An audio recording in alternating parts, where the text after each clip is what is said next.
So yun, isang panibagong araw po sa inyo mga boss. At syempre sa araw nito mga boss, bali papakita ko po sa inyo kung paano tayo gumawa ng cabinet. Bali dito mga boss, yung gagawin nating cabinet dito mga boss, bali dito may table siya, tapos may closet, tapos may overlap pa tayo dito mga boss. Bali papakita ko sa inyo mga boss yung gagawin nating cabinet ngayong araw. Tapos ayan, siyempre kung bago lang po sa channel ko, paki-subscribe nyo naman po channel ko, Alex Official Vlog. Siyempre paki-follow nyo na rin po yung page ko, Alex Official Vlog. At huwag nyo na rin po kalimutan, paki-subscribe nyo na rin po yung Paputrip TV natin. Siyempre si Chupain Official Vlog, paki-subscribe nyo na rin po. Siyempre tara, samahan nyo po ako ng guys. A few moments later. So yun mga boss, bali ito yung gagawin nating cabinet mga boss. And kung mapapansin nyo, naka-drawing na tayo. Ayan o. Ayan yung design natin mga boss na gagawin. Tapos dito ayan, naka-overlap tayo dito mga boss.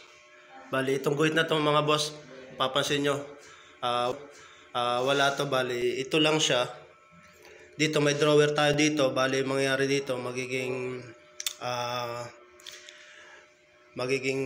ano ditong powder room, or syempre may salamin siya dito mga boss. Tapos dito magkakaroon tayo ng overlap. Tapos dito closet to mga boss.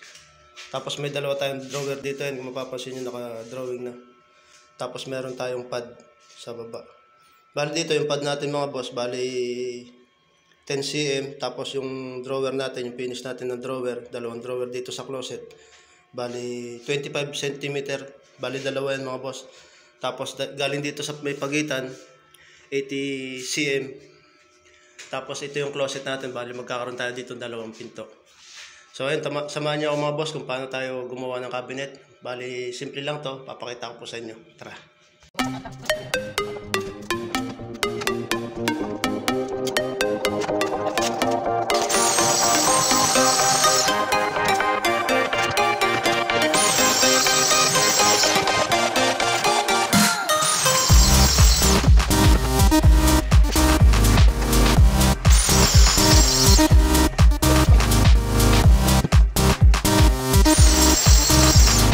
Yan mga boss, bali ito pala yung plano natin para doon sa may cabinet na gagawin natin mga boss. Ayun, mapapansin nyo mga boss, oh. May sukat na siya. Bali, ano na sa isip natin yan kung paano install. A few moments later.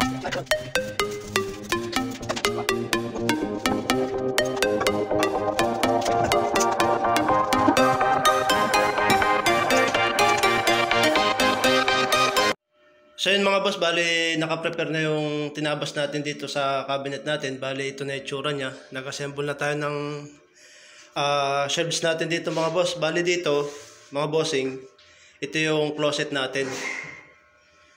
Magkakaroon pa tayo ng pinto dyan. Papakita ko po sa last vlog natin kung paano yung itsura niya.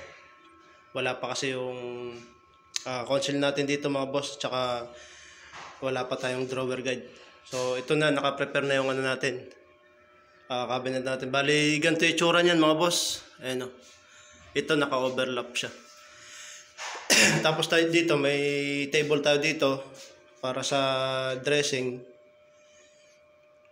Tapos may salamin to dito mga boss. Depende na lang kung dito sa overlap nito mga boss, maglalagay tayo magpapalagay dito ng ng ilaw. Kasi ano to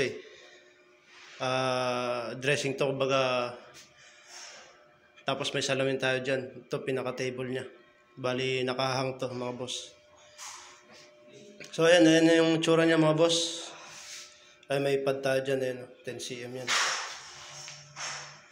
Bali hanggang dito lang yung ano natin, termination ng closet. Tapos dito magkakaroon tayo ng drawer. Bali dalawa drawer natin dyan. So ayun, naka-prepare na rin tayo. May nakatabas na din tayo ditong plywood. Bali para pang overlap natin dito, pang top. I-prepare pa natin yung mga boss. Tara.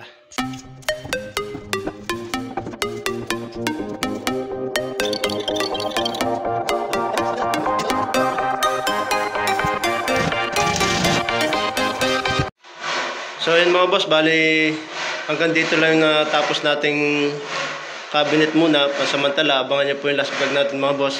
Bali, dito kasi nagkulangan tayo ng plywood mga boss. Tapos wala pa yung drawer guide natin para magawa natin to ng ng drawer mga boss. Bali, tatlo yan sila. Bali, tatlo yung mga boss. Tapos ayun, ito mga boss, bali hindi pa natin na-fix to. Kumbaga, pinatong lang muna natin para makita ni architect na buo na yung itsura niya, nakahubog na siya. Ayan, bali ganyan itsura niyan mga boss. Ito yung closet. Ito yung closet niya. May dalawang drawer tayo dyan. Tapos dito, closet din yan mga boss. Tapos dito, ito yung table niya mga boss. Yan, mapapansin nyo, linagyan lang natin siya ng tungtungan. Pero ganyan po itsura niyan mga boss. Bali dito, may salamin tayo dito. Kaya, ayun na yung itsura niya mga boss. Kung mapapansin nyo, ayan yung design niya. Ayan. Yan, ganyan po yung design yan mga boss. Update ko po kayo last vlog mga boss kung ano po yung tsura nito pagka na-finish natin or pag naikabit natin yung mga drawer niya at saka yung mga pinto. Bali may mga pinto pa tayo dito mga bossing. So hanggang dito lang muna mga boss. Ingat po kayo palagi at God bless po sa inyo. Bali may natanggal na tayo isa dito. Tapos yung papa dito mga boss, yan, hindi papalitan din natin. Tatanggalin din natin tong grills na to. Kaya hinasa na natin ito mga boss kasi waterproofing siya. Gamit nating waterproofing dito mga boss. Bali, Poison Flexiban mga boss. Shoutout, Pugi! Ayun mga boss, bali may brush coating na tayo dito. Parang nag-plastering ka lang dito mga boss. Pupunta muna natin ng isang kahit. So yun mga boss, bali ito. Mapapasunod yung may mga gulo tayo. Ang gagamitin natin pagtanggal dito mga boss, lacquer thinner mga bossing. So yung mga boss, ang mapapasunod. Bali ito na yung finish na kanilabasan natin. Pati repaint dito mga boss sa atin na pakilike and share naman po ng video natin.